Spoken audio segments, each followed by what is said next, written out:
தமிழக வெற்றிக் கழகம் சார்பில் 10 மற்றும் 12ஆம் வகுப்பு பொதுத் தேர்வுகளில் முதல் 3 இடங்களை பெற்ற மாணவ மாணவிகளுக்கு 2ஆம் கட்டமாக கல்வி விருது வழங்கும் விழா இன்று நடைபெறுகிறது. இதுகுறித்த கூடுதல் தகவல்களை தருகிறார் செய்தியாளர் மகேந்திரன். மகேந்திரன், வணக்கம். 2ஆம் கட்டமாக கல்வி விருது வழங்குகிறார் விஜய். விவரங்களை சொல்லுங்க. தமிழக வெற்றிக் கழகம் சார்பில் 10 மற்றும் 12ஆம் வகுப்பு பொதுத் தேர்வில் சட்டமன்ற தொகுதி வாரியாக முதல் 3 இடங்களை பெற்ற மாணவ மாணவிகளுக்கு 2ஆம் கட்டமாக கல்வி விருது வழங்கும் விழாவானது இன்று நடைபெறுகிறது. சட்டமன்ற தொகுதி வாரியாக முதல் 3 இடங்களை பெற்ற மாணாக்கர்களுக்கு ஊக்கத்தொகை மற்றும் பாராட்டு சான்றிதழை விஜய் வழங்கவிருக்கிறார். தொடர்ந்து 3வது ஆண்டாக இந்த மாணவர்களின் திறமையை அங்கீகரிக்கும் விதமாக விருது வழங்கும் நிகழ்ச்சியை விஜய் சார்பில் இந்த தமிழக வெற்றிக் கழகம் சார்பில் நடத்தப்படுகிறது.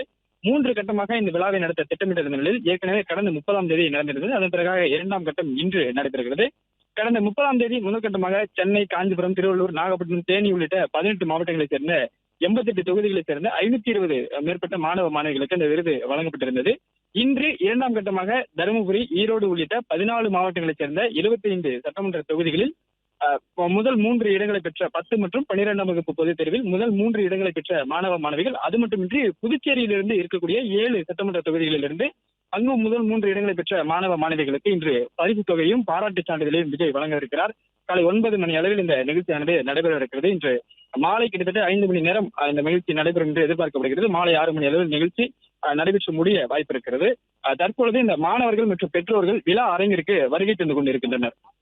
பிளே ஸ்டோர் மற்றும் ஆப் ஸ்டோரில் இருந்து பாலிமர் செயலியை QR கோடு மூலம் பதிவிறக்கம் செய்யுங்கள்.